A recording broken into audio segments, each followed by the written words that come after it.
Қаржылық сауат. Ақша табу үлкен еңбек, оны сақтай білу кемеңгерлік, ал тапқаныңды орнымен жұмсау өнер.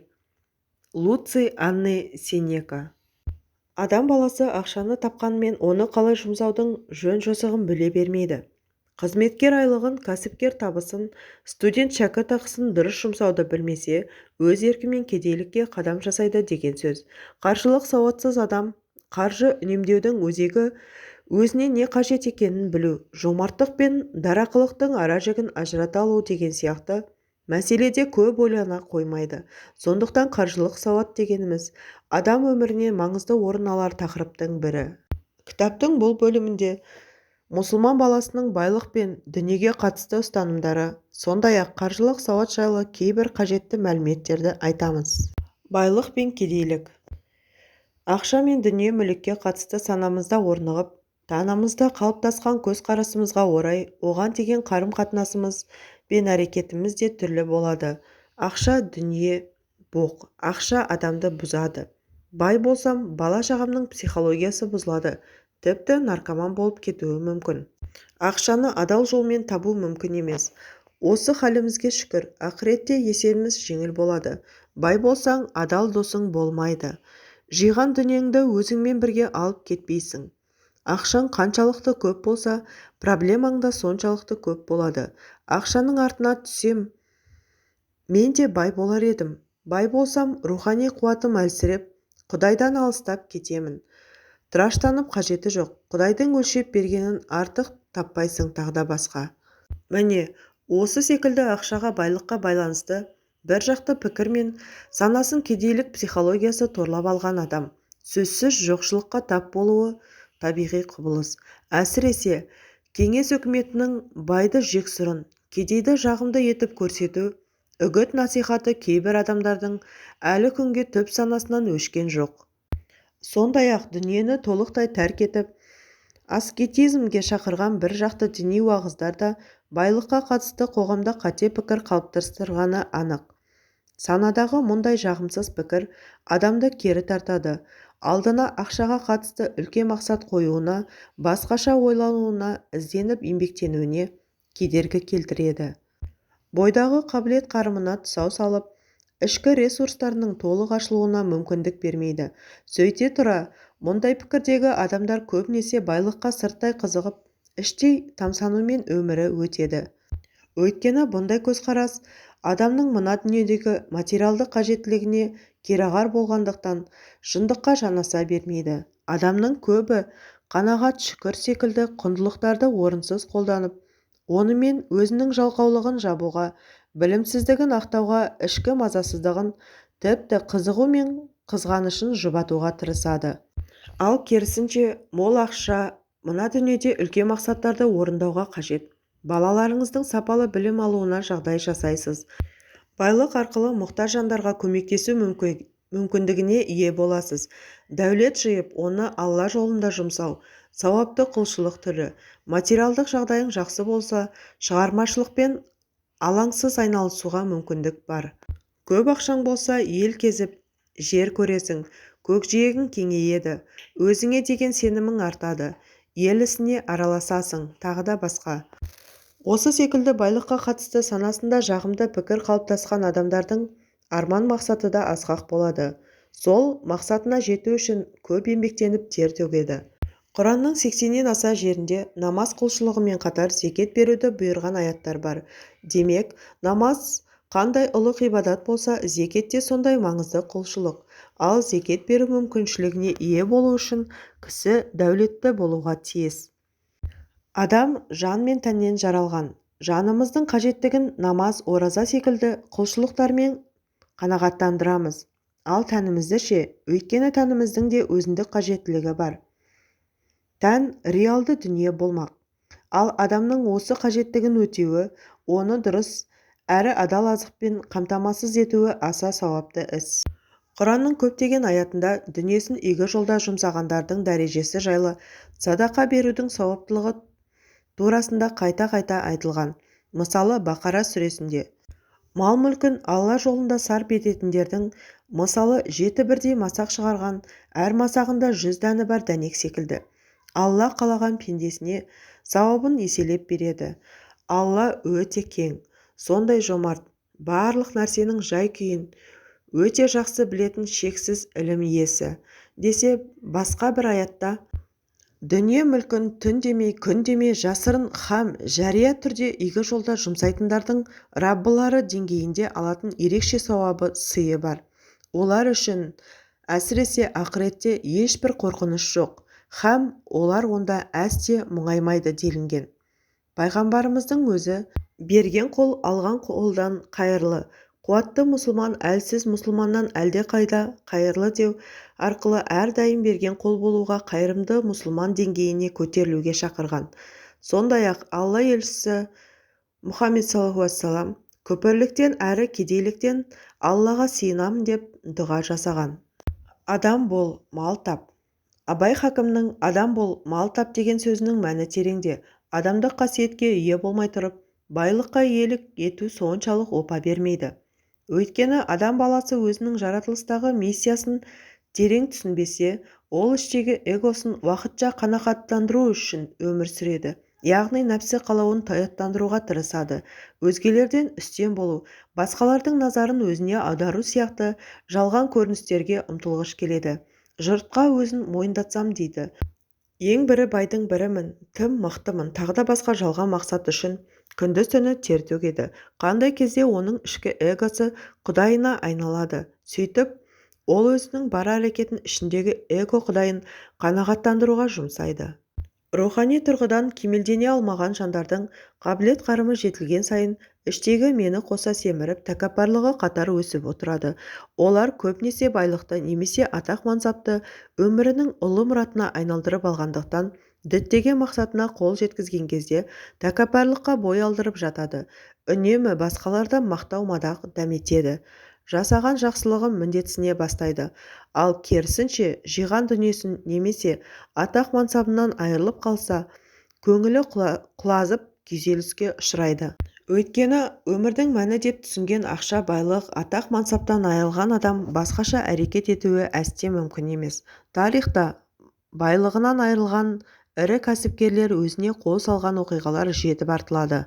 Мысалы, Еуропадағы ірі байлардың санатына жататын германиялық миллиардер Адольф Меркель қаржылық дағдарыс уақытында 500 миллионнан аса еуро жоғалтқанын білген сәтте өзіне қол жұмсап, жарық дүниемен қоштасып кете барды. Сол сияқты ұлыбританиялық мультимиллионер Оливент Advisors компаниясының иесі Криг Стивенсон компаниясы 1,8 миллиард доллардан бар болғаны 1,5 миллиард долларға құлдырағаны үшін пойыздың астына түсіп қаза тапқан. Дәулет жинап бай болу аса терең мәнге ие құбылыс. Мысалы, адам баласына пайдалы кәсіп ашып, халықты жұмыспен қамтып, олардың отбасын асырауларына жағдай жасаймын. Жастарды оқу-тоқуға ынталандырамын һәм жан-жақты жетілуіне жағдай туғызып, жақсы азамат болып қалыптасуына көмектесемін деген секілді. Яғни, Алла тағала адамға байлықты жеке басы баю үшін емес, жер бетін көркейтсін, жақсылық пен қайырымдылық жасасын деп береді. Егер осы үкімді орындасаңыз, Абай атамыз айтқандай, Алланың сүйікті құлы боласыз. Осы ұлы мақсат жолында жұмсаған дүниең, күш-қайратың, сарп еткен уақытың бәрі сауапты іске айналып шыға келеді. Осындағы ұлы мақсат, биік мұратты толық түсінген жағдайда байлықтың мәні ашылады. Олай болмағанда тек нәпсі тояттандыру үшін ғана ат оздырған, дүние жиған пасық байдың бірі боласыз. Әйтеке бидің батыр боп жауға найзаң тимесе, батырлықтан не пайда?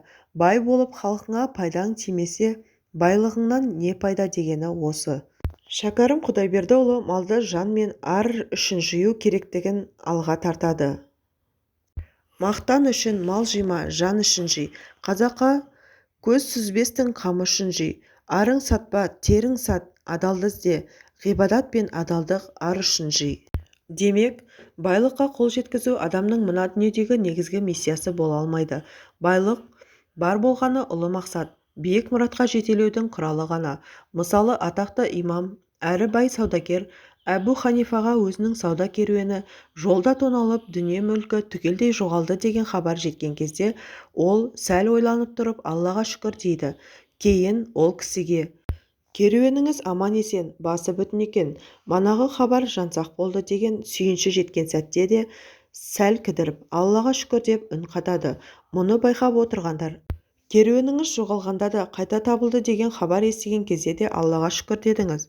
Мұның мәнісі қалай деп сұрайды. әбу ханифа болса: екі жағдайда да жүрегімді тыңдадым. Жоғалды деп қайғырмады, табылды деп шабыттанбады. Соған шүкір еттім деген екен. Осы оқиғаны естіген, сүйсінген бір ақын былай деп толғапты: мақсатым ұзақ, алдымда теңіз, кетпей ме ұзап талпынбай жүрсеңіз, мәжбүрмін оған теңізбен өтем, дайынбақ кәне бүтін кемеңіз. Әркімге қызық толқынның үні, жат біткен суда қолында жүгі, арманның алыс адыра қалар, кемеңнің мінген тесілсе түбі. Дүние теңіз, жүрек бір кеме, болмаса сабақ айтайын неге, астарын ұғын ақылға жүгін, жоқ барды жырлап нені айттың деме. Десе дегендей дүние бейне бір теңіз іспетті. Егер адамның ниеті асыл мұрат пен биік мақсатқа құралмаса, жарты жолда кемесі тесіледі. Тесілген кеме суға батып, жағаға жете алмайтыны сияқты, ішіне дүние толған жүрек биік мақсатқа жете алмайды. Ұлы мақсатқа жету үшін жүрек кемеңізге дүние суы кірмеуі шарт. Қол мүлікте, көңіл мәлікте. Бар мүліктің негізгі иесі Аллада болуы маңызды.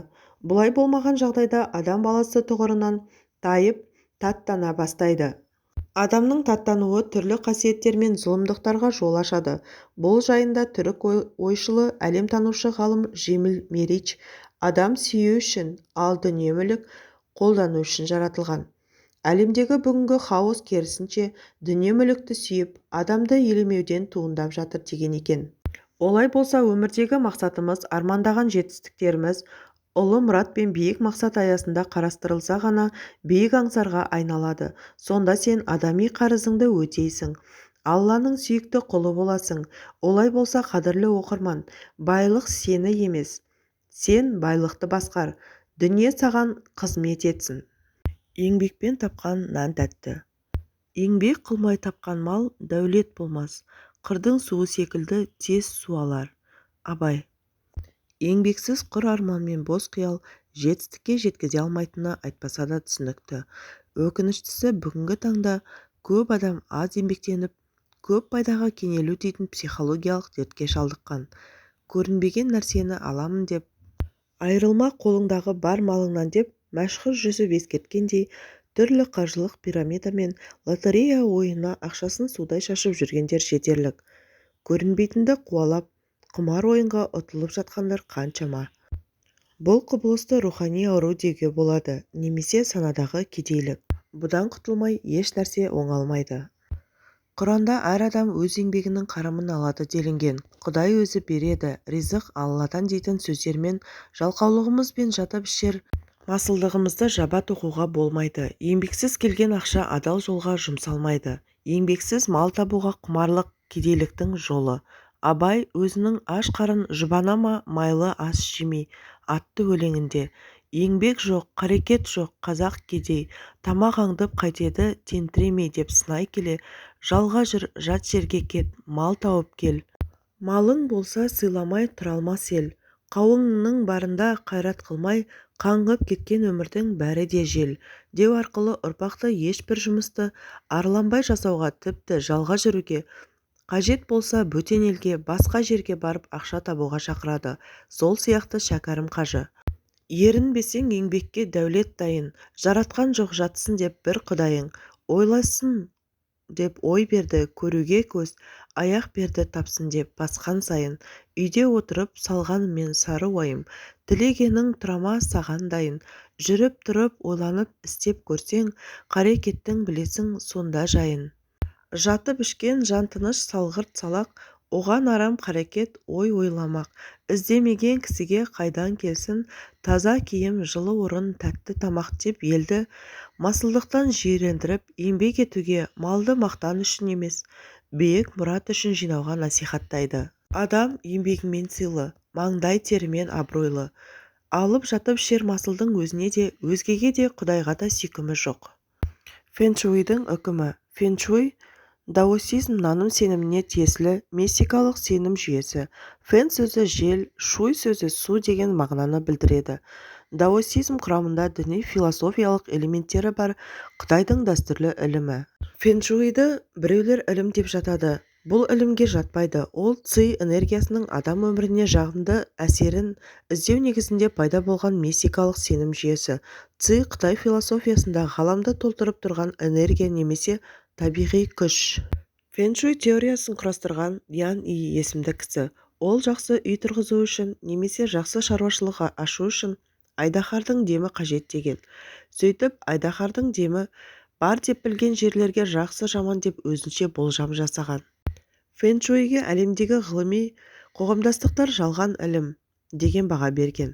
Мәселен, фэншуй жайында ақпаратты алғаш болып Еуропаға апарған Эрнст Айтель бір сөзінде фэншуй соқыр сенім жүйесі. Ол адамдарға байлық пен жақсылық әкелу үшін қабірді қай жерден қазған дұрыс, үйді қай жерге салу керек деген секілді негізсіз болжамдарды үйретеді дейді. Ғалымдар фэншуйдің әу баста өлілерге қатысты әдет-ғұрып негізінде пайда болғанын айтады. Біздің заманымыздан 9 ғасырда ежелгі Қытайда өлілерді жерлейтін орта қабір салу ғұрпы болды. Қайтыс болған кісіні жақындары қалаған жерге және өзі қалағандай көме алатын. Осы жерден фэншуй сенімі ортаға шығады. Жақындары қайтыс болған адамда өздері жақсы көретін өліге ыңғайлы деп білген жерге көметін.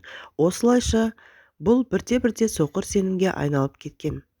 Ежелгі Қытайдан бастау алған бұл соқыр сенім біздің дәуіріміздің 11-12 ғасырында үйдің құрылысы мен үй ішіндегі жиһаздарды орналастыру ісіне ауысты.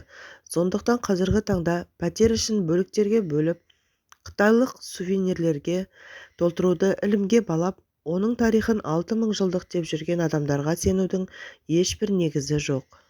Жалған сенім бола тұра адамдардың фэншуйге сенуінің астарында сенде бәрі жақсы, мына сувенирді қойсаң үйіңе ақшаның легі ағылады, айнаны былай қой, есік мына жақтан ашылатын болсын, мұның бәрі сен үшін жақсы энергия әкеледі деп оңай олжамен тез баюды уәде етіп жатыр. Оңай пайдадан үміт күткен адам оның дұрыс немесе бұрыстығына және қаншалықты ақылға қонымды екендігіне мән беріп жатпайды. Сөйтіп, өмірін қалайша мистикалық, жалған сенім принципіне негіздеп жібергенін байқамай да қалады.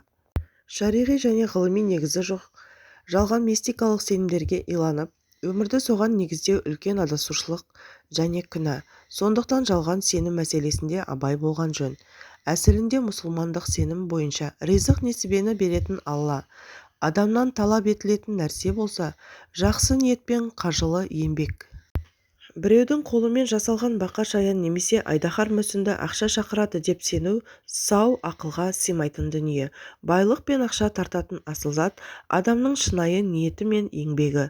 Абай да бұл принципті 4-ші қара сөзінде қулық саумақ көз сүзіп, тіленіп адам саумақ өнерсіз иттің ісі. Әуелі Құдайға сыйынып, екінші өз қайратыңа сүйеніп, еңбегіңді сау, еңбек қылсаң қара жерде береді, құр тастамайды деген. Олай болса, елімізде өздерін ментор коуч санап жүрген кейбір отандастарымыз адамдардың сауатсыздығы мен сенгіш мінезін пайдаланып, дінімізге қайшы өзге елдің жалған сенімін тықпалап, еш пайдасы жоқ мүсіндерді, әмияндарды сату арқылы қалталарын қампайту әрекеті шариғи һәм адами тұрғыда күнә болмақ. Пайғамбардың тіленшіге өсиеті. Бір күні пайғамбарымыз саллаллаху алейхи тақыр кедей кісі келіп қайыр тілейді. Пайғамбарымыз оған үйіңде қандай дүние бар дейді. Әлгі кісі үстімізге киетін әрі төсеніш ретінде пайдаланатын бөз бен су ішетін ыдыс бар дейді. Алла елшісі саллаллаху алейхи үйіндегі сол екі затты алып келуін талап етеді. Сахаба заттарын бірден алып келіп пайғамбарға табыстайды. Алла елшісі мына заттарды кім сатып алады деп сахабаларына ұсыныс тастайды. Бір кісі тұрып, мен 1 дирхамға сатып аламын дейді. Пайғамбарымыз, кім көбірек ақшаға сатып алады деп тағы да 2-3 рет сұрайды. Мен 2 дирхамға аламын деп ниет білдіреді. Басқа бір сахаба, заттар сол кісіге сатылады. Алла елшісі 2 дирхамды кедей кісіге беріп, бір дирхамына отбасыңа азық ал екіншісіне базарға барып балта сатып әкел дейді. Базардан балта сатып әкелген адамға пайғамбарымыз: енді орманға барып отын шауып, соны сат. 15 күн бойы мен сені мына арадан көрмейтін болайын дейді. Әлгі кісі пайғамбар айтқандай отын шауып, оны базарға сатып, 10 дирхам ақша табады да отбасына азық-түлік киім-кешек сатып алады. Оны көрген Алла елшісі: міне, бұлай жасауың қиямет күні қайыршылық салдарынан жүзің қара дақ болып келуінен әлдеқайда қайырлы дейді. Аталған қиссаның ғибрат алар тұсы көп. Қысқаша қайыратын болсақ, пайғамбарымыз саллаллаху алейхи уассалам алдына келген кісінің мәселесін түбегейлі шешудің жолын көрсетті. Балық емес, қармақ ұстатты. Қаржы табу үшін мүмкіндікті сырттан іздемеу, өз әлеуетің мен қабілет-қарымыңды дұрыс бағалап, қолыңнан келетін істі таба білудің маңыздылығын байқаймыз. Сахабалардың бір-біріне қолдау көрсетуі, бөз бен су ішетін ыдысты 2 дирхамға сатып алған кісіге бәлкім бұл заттар мүлде қажет емес шығар, бірақ қиналған кісіге қолдау көрсетті. Пайғамбарымыз кім көбірек ақшаға сатып алады деп тағы да 2-3 рет сұрауы арқылы сатылатын заттардың бағасын арттырып, бәс сауда жасады. Кедей сахабаның кеңеске құлақ түріп, аянбай еңбек етуі, жауапкершілікті сезініп, сенімді ақтауы да үлгі аларлық әрекет. Өз ісіңнің шебері бол. Ғажайып істі жасаудың жалғыз жолы істеген ісіңді шынайы жақсы көру ғана. Стив Джобс. Ғалым ғылымында, кәсіпкер кәсібінде, құрылысшы құрылысында, дәрігер емдеуде, мұғалім сабақ үйретуде, қысқасы әркім өз саласының жілігін шағып майын ішкен хас шебер болуы ләзім. Бір адамдар әр салада хас шебер болмауы мүмкін. Оған қамшының сабындай ғұмыры да, қарым-қабілеті де жетпеуі ықтимал. Бірақ әр адам бір саланың шын шебері болуына толық мүмкіндігі бар. Бір саланың майталман маманы болу үшін 10 000 сағат жұмсау қажеттілігі айтылады. Әр саланың басын бір шалғаннан бір істің мықты маманы болған әлдеқайда артық. Алла елшісі бір хадисінде: Алла тағала сендердің араларыңда істі кемеліне жеткізіп, сапалы істейтіндерді жақсы көреді деген. Абай айтпақшы, адамның көңілі шын мейірленсе, білім ғылымның өзі де адамға мейірленіп, тезірек қолға түседі. Белгілі бір істің хас шебері болу үшін әуелі ол істі шын сүюің керек. Таңдаған салаң қолыңнан ең жақсы келетін іс болуы қажет. Сонда жасаған жұмысыңнан ләззат аласың. Адам өзі сүйетін, қолынан жақсы келетін, халыққа пайдалы іспен айналысқанда жақсы нәтижеге қол жеткізеді. Кез келген іс махаббатпен нұрланады. Шын сүйіспеншіліктен туған дүние ғана сұлу һәм құнды болмақ. Шеберлік ұдайы біліміңді жетілдіруді, қажырлы еңбекті, ұзақ уақыт табандылықты талап етеді. Әсіресе қазіргі заманда барлық сала өте жылдам өзгеруде. Әр салада күн санап жаңа дүниелер пайда болуда. Кешегі білгенің бүгінге жарамайды. Сондықтан кәсібилігіңді дамытуға тоқтаусыз инвестиция құйып, жетілдіріп отыруың міндет. Тоқтаған су борсиды. Тұлғалық дамуыңа һәм кәсібилігіңді жетілдіруге күнделікті уақыт бөл. Шеберлігіңді арттыру үшін қай жерде, нендей елде қандай курс болса соны үйренуге талпын. Өкініштісі, бізде көптеген мамандық иелері университетте алған біліммен шектеліп қалған. Кейбір кісілер кәсіп бастай сала бірден баюды көздеп, түскен қаржыны өз кәсібін дамытып, өркендетуге қимай жатады. Соңында бәсекеге шыдас бермей дағдарысқа ұшырайды. Бұл сапалы істеу құндылығының бойға сіңбеуінен туындайды. Бірінші орынға ақшаны емес, елге сапалы қызмет ұсынуды қойғанда бәрі басқаша болады. Мейрамхана аштыңыз ба? Әуелі ақшаны емес, халыққа сапалы, пайдалы тамақ беруді ниеттеніңіз. Кез келген сала солай. Құранда: «Уа Мұхаммед, мұсылмандарға былай деп айт: қарекет қылыңдар, істеріңді Алла да, оның елшісі де, мүміндер де көреді» дейді. Демек, әр ісімізді Алланың, пайғамбардың, халықтың назарына ұсынатын деңгейде сапалы атқаруға тырысуымыз қажет. Ол үшін істеген ісіңнен бірінші кезекте қалтаңа түсетін ақшаны емес, көпшілікке пайдалы болуды көздесең, жұмысың нәтижелі һәм сапалы болады. Хақтың разылығын, халықтың алғысын аласың, ал ризашылық бар жерде мол береке мен биік нәтижелі болары сөзсіз. Еңбек адамнан, ризық Алладан. Әуелі Құдайға сыйынып, екінші сөз қайтаруыңа сүйеніп, еңбегіңді сау, еңбек қылсаң қара жерде береді, құр тастамайды. Абай. Алла тағала мына дүниеде әр нәрсені себеп-салдар заңдылықтарына байлаған. Жақсы өнім алу үшін тыңайған жер жырту, дұрыс тұқым таңдап, оны уақытылы егу, дәрісін шашып тыңайтқыш құю, арам шөптен залалсыздандыру, үнемі суару секілді барлық шарттарды дұрыс орындауға тиіссің. Одан кейін нәтижесін Аллаға тапсырып, шынайы тәуекел ет. Еңбек еттім, енді сөзсіз бай боламын деген ұғым қате. Егер барлық еңбек еткен адам міндетті түрде байитын болса, кәсібі дағдарысқа ұшырап, қарызға батқан кәсіпкер болмас еді. Адам қанша еңбек етсе де, ризығының мөлшерін, берекесін Алла береді. Құранда бұл жайлы: расында Раббың қалағанына ризық несібені молынан береді, қалағанына аз әрі өлшеп береді. Ол құлдарының жағдайын толық хабардар, олардың жай-күйін анық көруде. Исра сүресі 31 аятында осылай делінген. Құранда осындай мағыналы бірнеше аят бар. Алла тағаланың Рәззақ деген есім сипаты осыны меңзейді. Сондықтан ризыққа байланысты формуланы дұрыс қою керек. Еңбектенесің, байлыққа жеткізетін барлық шарттарды орындайсың. Бірақ Алла тағала кімге, қашан және қай мөлшерде қалай беретінін өзі біледі.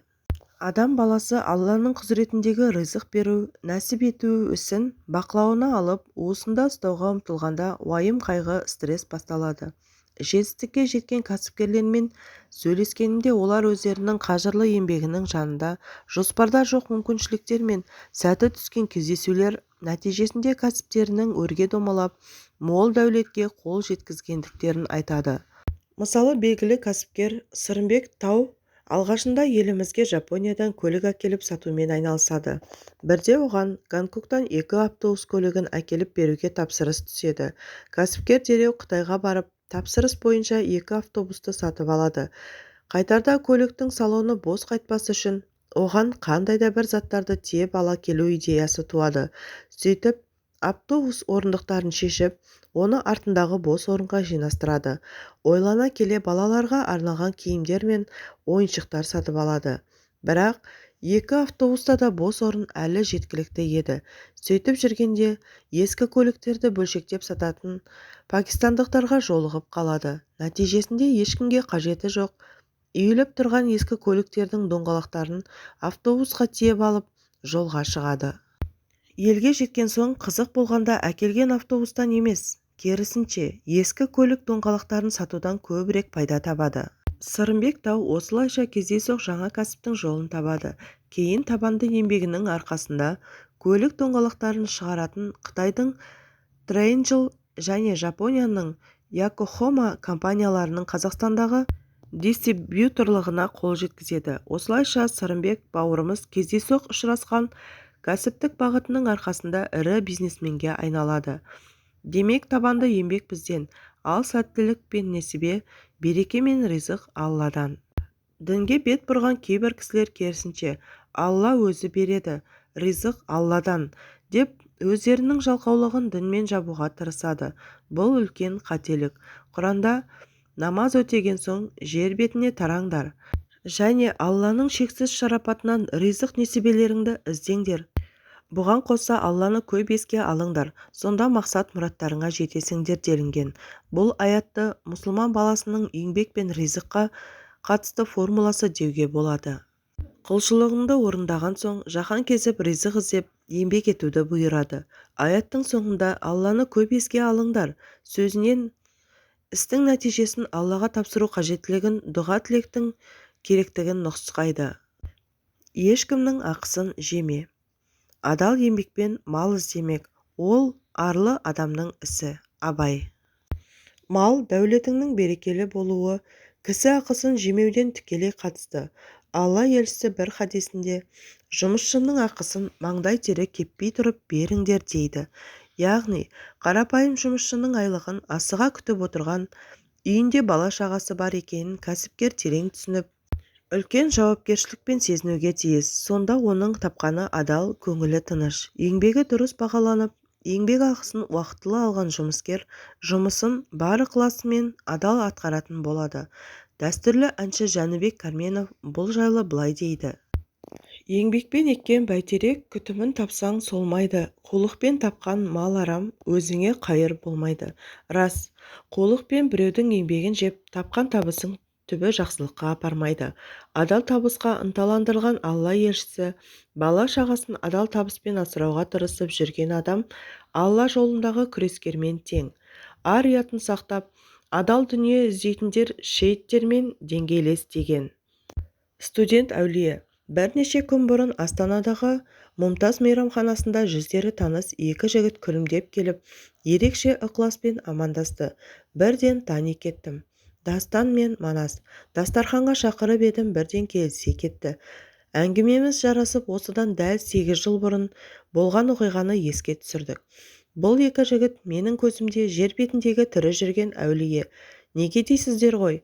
Айтып берейін. Алматыда діни басқармада бөлім меңгерушісі болып жүрген кезім.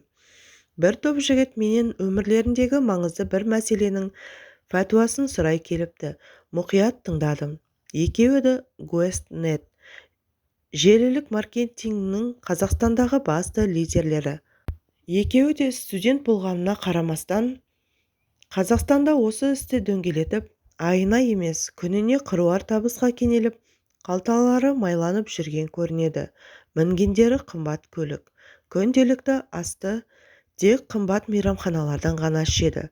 Жұмыстардың дөңгелегені соншалық, аз ғана уақыттың ішінде бір ғана Алматыда 27 офис ашып үлгерген. Қанаттарының астына 9 мыңға жуық адам тіркелген. Осындай пайдаға кенеле тұра, жүректеріндегі иман үні оларды менің алдымнан бір-ақ шығарды. GuestNet желілік маркетингі адал ма, арам ба? Сұрақ күрделі. Ал арам болса ше, күнделікті құйылып жатқан пайданы алақанының сыртымен ысырып тастап, баяғы тас қалпына студенттік қарапайым өмірге қайта түсуге күш-жігері, жүрегіндегі иман қуаты жете ме? Күмәнді. Мен істің мән-жайын, аталмыш маркетингтің жұмыс істеу тәртібін тыңдағаннан кейін оларға екеуіңізден естіген мәліметтерге ғана сүйеніп, мұндай күрделі мәселенің үкімін дәл қазір табан асты шығарып бере алмаймын. Маған ертең арнайы келіп, бейне бір жаңа клиенттеріңе түсіндіріп жатқандай, осы маркетингті егжей-тегжейлі таныстырыңыздар. Қосымша кітап, брошюра секілді түсіндіру құралдарыңыз бар болса, оны да өздеріңізбен бірге ала келіңіздер. Сонда ғана толыққанды жауабын айта аламын деп шығарып салдым. Ертесі жұмыстан кейін бір топ жігіт болып кабинетіне кірді. Мен оларға: айналайындар, білемін, сіздер осы сауда түрі арқылы қомақты қаржы тауып жүрсіздер. Сондықтан сіздер адал болса екен деген ниетпен келіп отырсыздар. Басқаша айтсақ, адал болсын, қайткенде де адал болу керек деген көңілде, сондай психологияда тұрсыздар. Ал мұндай күйдегі адам көбінесе өздері қаламаған арам деген үкімді естігенде, өздерінше түрлі ақтау мен сылтау іздеп, түрлі дәйектерді алға тартып, өздеріне керек адал деген үкімді естігенге дейін байыз таппайды, тепе-теңдік сақтап, ойлауды жоғалтып, сыңар езу тартады. Ендеше сіздер осыған абай болыңыздар. Менің келтірген дәйек деректерімді ой тарасымен ождан безбеніне салып, әділ қорытынды жасаңыздар дедім. Олар: оныңыз рас, сондай күйде отырмыз деп бір күліп алды. Манас деген жігіт маған аталмыш желілік маркетингті таныстырып жатыр. Талай адамның оп-оңай басын айналдырып алатын өздері әбден машықтанған жүйемен зуылдатып түсіндіріп жатыр. Мен нақты сұрақтар қойғанда іркіліп қалады да, айналып қашып басқа жағын түсіндіре бастайды. Осылай бірнеше қисынды сауалдарымды қойдым. Мардымды жауаптан гөрі жалтармалы сөздерді естідім. Түсінікті болды. Бұл сауда түрі күмәнді. Бірнеше күннен кейін тағы да келіңіздер.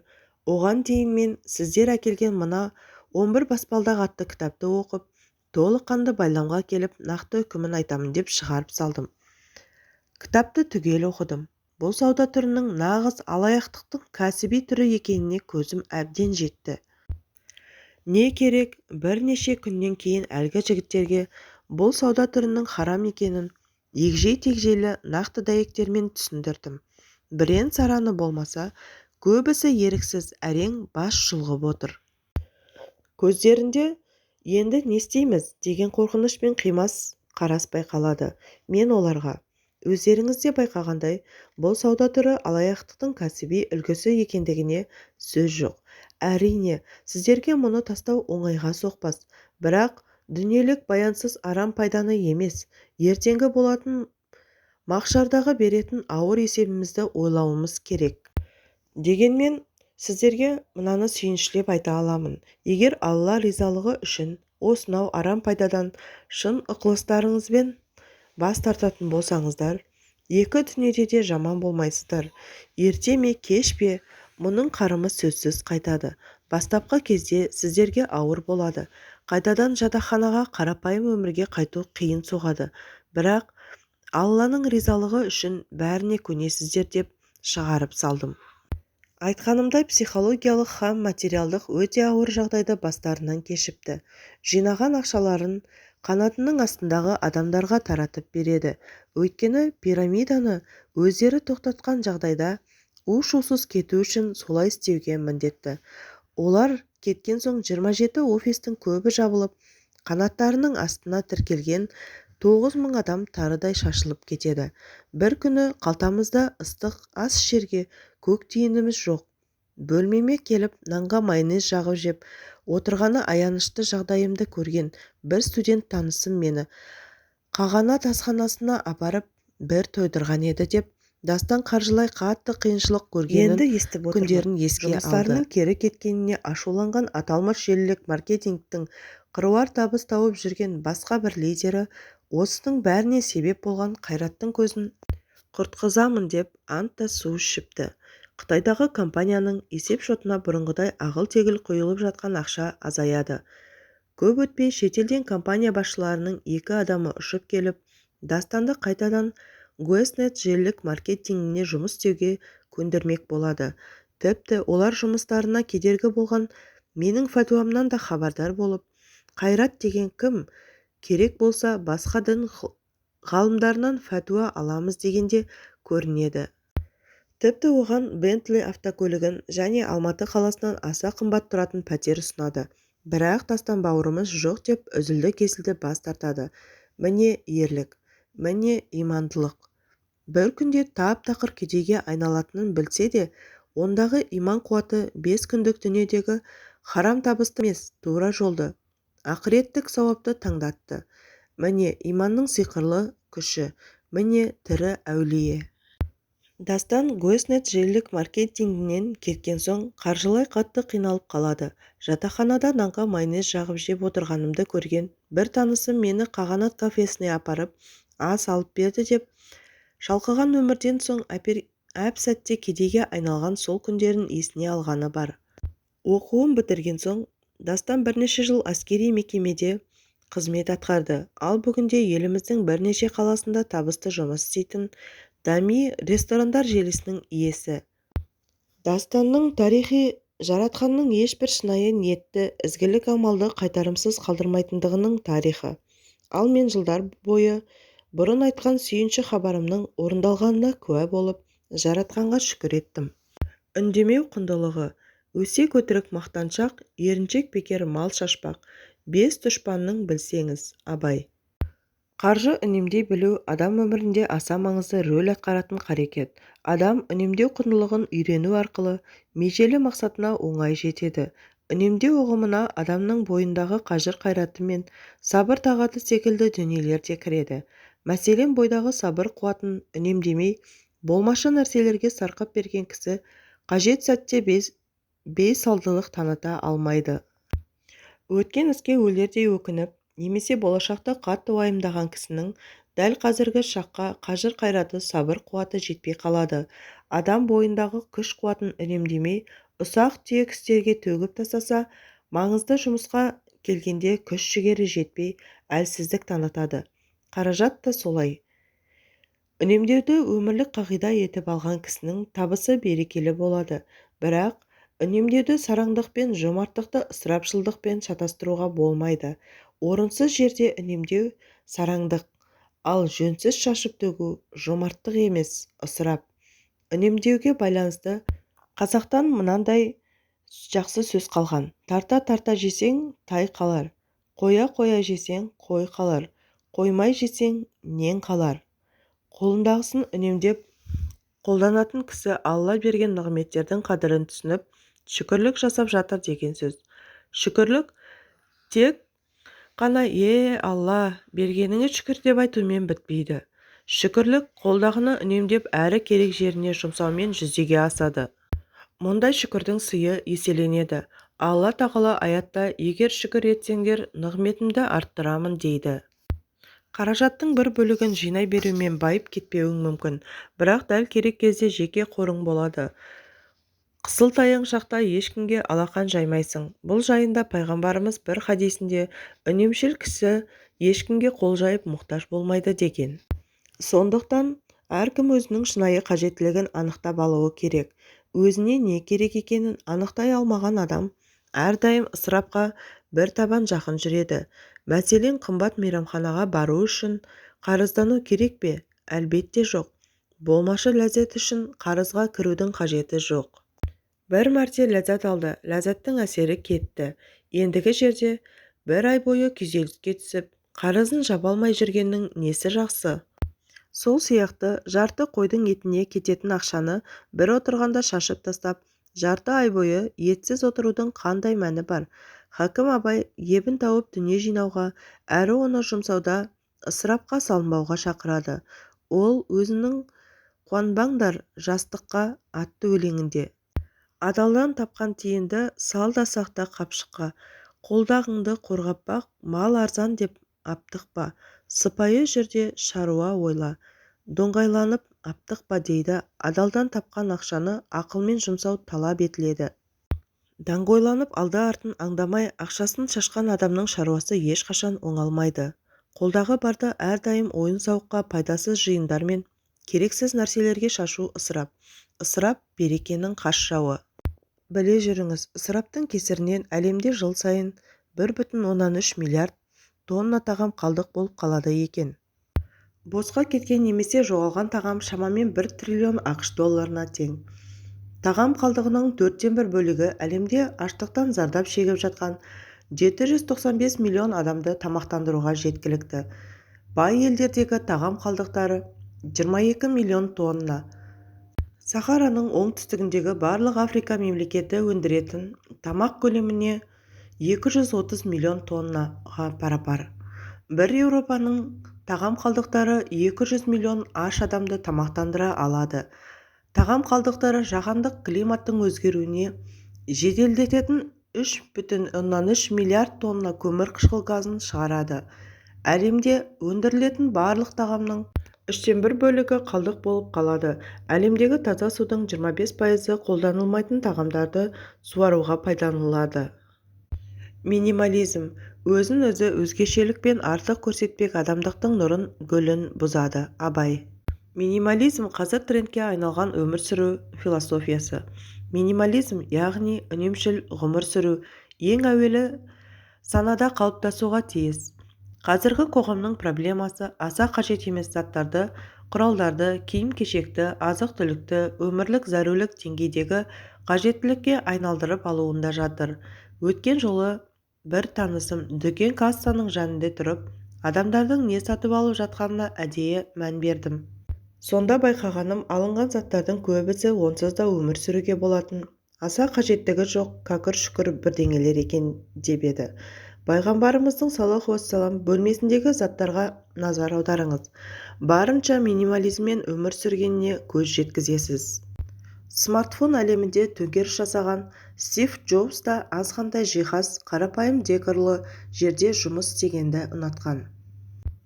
Түрлі таныстарының жанында өзін олардан төмен сезінбеу үшін көптеген адам өздеріне қажет емес, өмір сүру стандарттарына сай келмейтін қымбат заттарды алуға мәжбүр.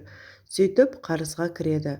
Мысалы, адамдар қолында әп-әдемі, бүкіл қажеттігін өтеп тұрған сапалы телефоны бола тұра, жаңа серия шықты десе, қарызданып болса да қымбат телефон алуға тырысады.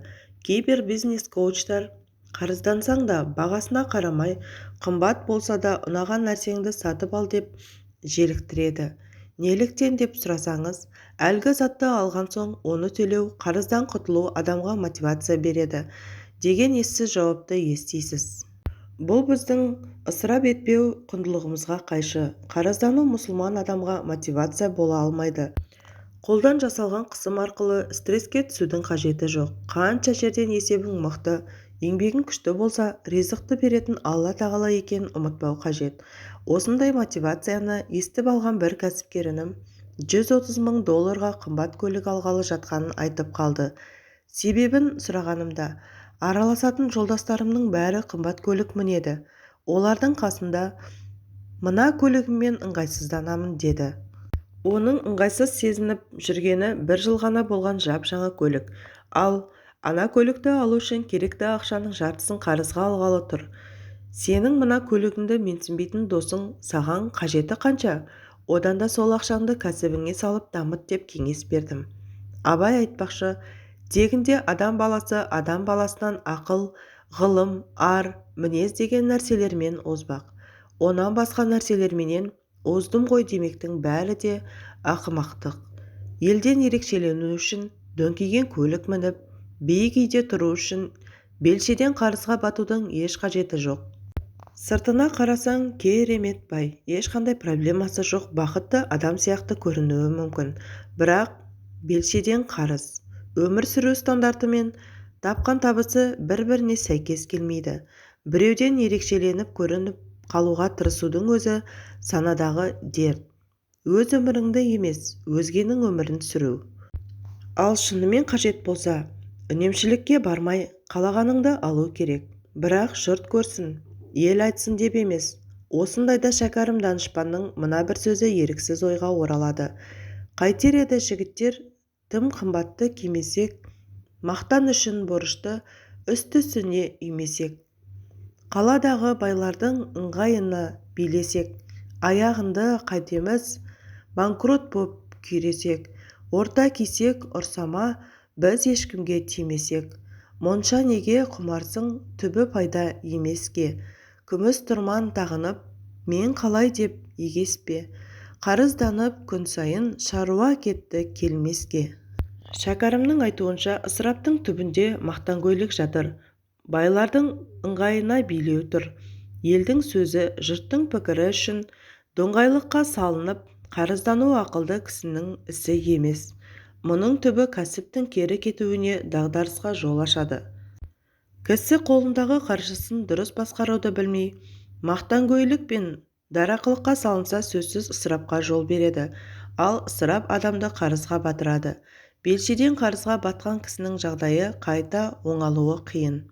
Қарыздар кісі қарыз берген адамның алдында төменшіктеп тұрады. Ал қарыз берген кісі өктемдік жасап қарызын қайтарғанша тізесін батырып бетіне салық қылуы мүмкін. Мұның бәрі адамның көңіл күйіне, өміріне кері әсер етеді.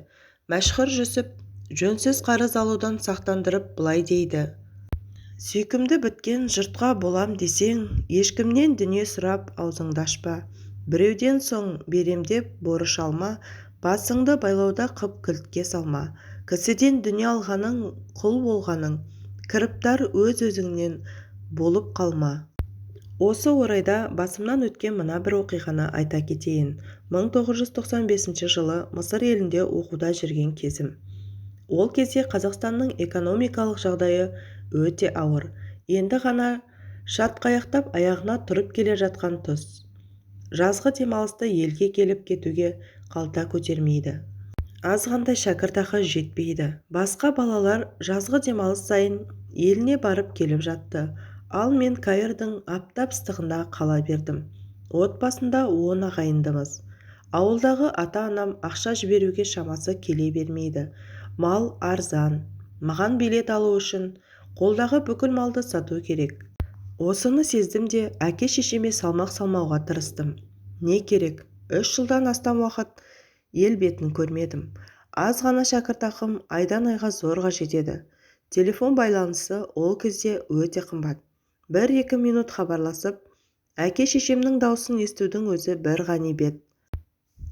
Арамызда елге жылына 2 мәрте барып келетін, жағдайы жақсы кісілердің балалары да бар. Үйлерінен тұрақты қаражат келіп тұрады.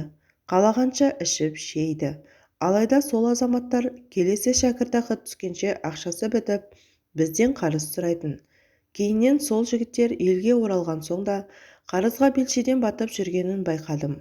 Мұның бәрі дарақылық пен ысыраптан, қаржыны дұрыс басқара алмаудан туындайды.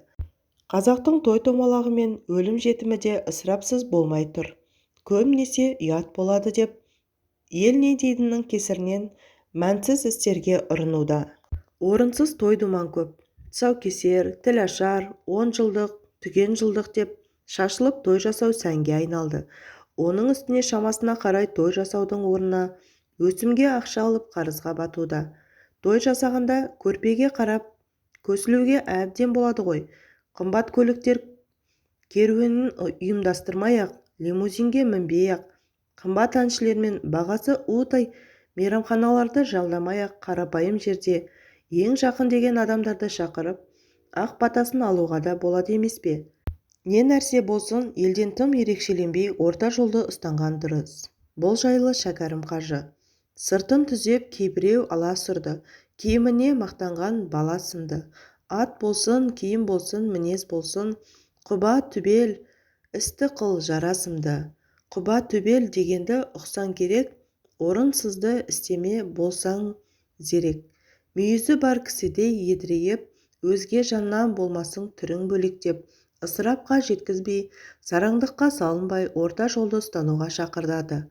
Ұмытпаңыз, басына хам, өзіне өзгешілік бермек адам, ұлын бір бұзатын іс деп, Абай айтқандай ысырап мақтанкөйліктен көрініп қалудан, өзін өзгеден төмен санаудан, нәпсі құмарлықтан туындайды. Ал бұлардың бәрі рухани аштықтан, ішкі бостықтан, өмірдің мәнін түсінбеуден шығады. Нәтижесінде мұндай адам ішкі бостықты материалдық дүниелермен толтыруға талпынады. Үнемдеуде орта жол. Әрбір жақсы нәрсенің өлшеуі бар. Өлшеуінен асса жарамайды. Ішпек, жемек, кимек, күлмек, көңіл көтермек, құшпақ, сүймек, мал жимақ, мансап іздемек, айлалы болмақ, алданбастық, бұл нәрселердің бәрінің де өлшеуі бар. Өлшеуінен асырса боғы шығады. Абай. Қаржы үнемдеу осы екен деп, қымбат уақытыңды арзанға айырбастап алудан абай бол. Мәселен, базардан сапалы әрі ең арзан қызанақ аламын деп, бүкіл базардағы қызанақтың бағасын сұрап, бірнеше сағат шарлап шығып, 1000 теңге үнемдегеніңмен оның есесіне қымбат уақытыңды жоғалтып алғаныңды білгейсің. Есептеп қарасаң, сенің бір сағатыңның құны 1000 теңге деген сөз. Іздеуге кеткен бір сағат пен энергияны одан да пайдалы іске жұмсауға әбден болар еді. Ендеше ақша үнемдеген кезде уақытыңды бағалауды да ұмытпа. Сонымен қатар, ақша үнемдеймін деп, жомарттық мінезге көлеңке түсіріп алмау жағында ескер. Сатушы да пайда тапсын. 5-10 теңге қымбат алғаныңмен біреуге пайдаң тиіп жатқанын ұмытпа. Үнемдеуде тым шектен шыққан адамның мінез құлқында ақау байқалып тұрады. 5-10 теңге үнемдей алмай қалса, ашуға беріліп, айналасының апшысын қуырып бітеді. Бара-бара шық бермес шығайбай деген жаман атқа қалып жатады. Әрбір нәрсенің ортасын білген кісінің екі дүниеде де жүзі жарық болады. Кейде адамдар арзан такси ұстаймын деп сағаттап тұрады. Мұндай кезде де жомарттау болған жақсы. Ол да отбасын асырау үшін жүрген адам. Сондықтан 5-10 теңге болса да оған пайда түссін деген ойда болған пенде әуелі уақытын үнемдейді, әрі сауап алады. Көңілі көтеріңкі жүреді. Тағы да арзан алуға болмас па еді, қымбат төлеп қойған жоқпын ба деген секілді өкініштен құтылады. Менің бұл мәселедегі ұстанымым осындай. Адамдарға пайда тигізу әрі уақытыңды үнемдеу. Басымды 5-10 теңге үнемдеу ісінен босату арқылы басқа маңызды істерді ойлауға әрі атқаруға көбірек мүмкіншілік табамын. Бұл тұрғыда сана кедейлігінен сақтану керек. Санасы кедей адам күллі дүниені қолына ұстаса да өзін баймын деп есептемейді. Үнемдеудегі негізгі мақсат басқаларға алақан жаймау, табысын оңды-солды шашып, керексіз жерге жұмсаған адам нағыз қажеттілік туған кезде қарызданып қауғаланып берекесі қашары анық. Мұның алдын алудың жолы табыстың бір бөлігін ай сайын жинап отыру. Қордағы ақшаны жоқ деп есептеп, қажеттіліктерді көрпеңе қарай көсіліп, қолдағы қалған қаржыңа қарай реттеген дұрыс. Осылай жасағанда белгілі бір уақыттан кейін қорда артық ақша пайда болады. Ақша тиыннан жиналады деген осы. Бірақ қаржылық сауатқа қатысты жазылған кейбір кітаптарда тапқан табыстың 10%-ын депозитке жинау арқылы баюға болатындығы айтылады. Алайда бұл тәсілде белгілі бір мөлшерде өсім бар болғандықтан, ислам қаржы талаптарына қайшы екенін білгеніміз жөн. Екіншіден, өсімнен көретін пайдаңды бір жылда инфляция жеп қояды. Сондай-ақ, өсіп келе жатқан баланың жан-жақты жетілуіне, түрлі спорт үйірмесіне қосымша сабақтарға қатысып, білімі мен өнерін жетілдіруге ақша үнемдеу үлкен қателік. Себебі инвестиция жас кезінде салынуы керек. Бала өсіп кеткеннен кейін жиналған ақшаның түкке пайдасы жоқ. Білімсіз, өнерсіз ұрпақтың мына заманда өз орнын табуы екі талай. Абайдың құдайдан қорық, пендеден ұял. Балаң бала болсын десең, оқыт, мал аяма дегені бекер емес. Айлықтан ақша жинап, кәсіп бастаймын деу көп қиялдың бірі. Әрине, осы көп мөлшерде айлық болса, онда әңгіме басқа.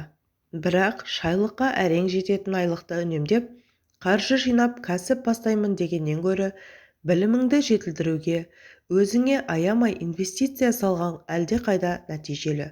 Кәсіп бастау үшін ақшадан бұрын білім мен тәжірибе керек. Егер заманауи сауданы меңгерген тәжірибелі мықты маман болсаң, кез келген қалталы азаматқа барып, өз идеяңды айтып жоба ұсына аласың. Серіктесіп бизнес жасауға әбден болады. Жеке кәсібіңді бастамас бұрын, ірі компанияларда жұмыс істеп, тәжірибе жинап алғанның пайдасы зор. Кәсіптің қыр-сырын меңгеріп, тәжірибе жинау үшін қаржылай тәуекелге түспейсің. Білімді, білікті, еңбекқор маманды кез келген компания дұрыс бағалайды. Жегендей болдым. Түркияның Ыстанбұл қаласында жегендей болдым деп аталатын мешіт бар. Сөз жоқ. Атауының өзі ақ мешіттің тарихын білуге құштарлығыңды арттырып, қызығушылығыңды оятады. Мешіттің тарихы былай. 18 ғасырда Түркияда өмір сүрген Keçeci Хайреддин есімді бір қолөнерші болыпты. Шалқып тасыған бай да, сіңірі шыққан кедей де емес екен. Әйтеуір тапқан айлығы күндік шайлығына жететін ортан қол тұрмысы бар. Осы адам патшалар салған әсем мешіттерге қызыға қарап, өзі де мешіт салғысы келеді. Бірақ ақшасы жетпейді. Сөйтіп, ақша жинай бастайды. Жинағанда да қалай дейсіз ғой. Көңілі соққан аңсары ауған қымбат асты жегендей болдым дейді де, оған жұмсайтын қаржысын тығып қояды. Осылайша 20 жыл дегенде шағын мешіт қаржысы құралыпты. Сол ақшаға қолөнерші Ыстанбұлдың төрінен орташа мешіт тұрғызады. Міне, арада 300 жылдан астам уақыт өтсе де, мешіттің есігі де, оны салдырған Keçeci Хайреддиннің амал дәптері де ашық.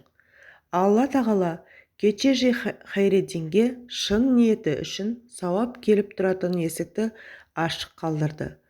Ең маңыздысы, шебердің бұл амалы ұғатын жанға ысырапшылдыққа қарсы насихат һәм үлгі өнеге. Қаржыны үнемдеу лайфхактары. Қаржыңыздың кіріс-шығыс есебін жүргізуді әдетке айналдырыңыз.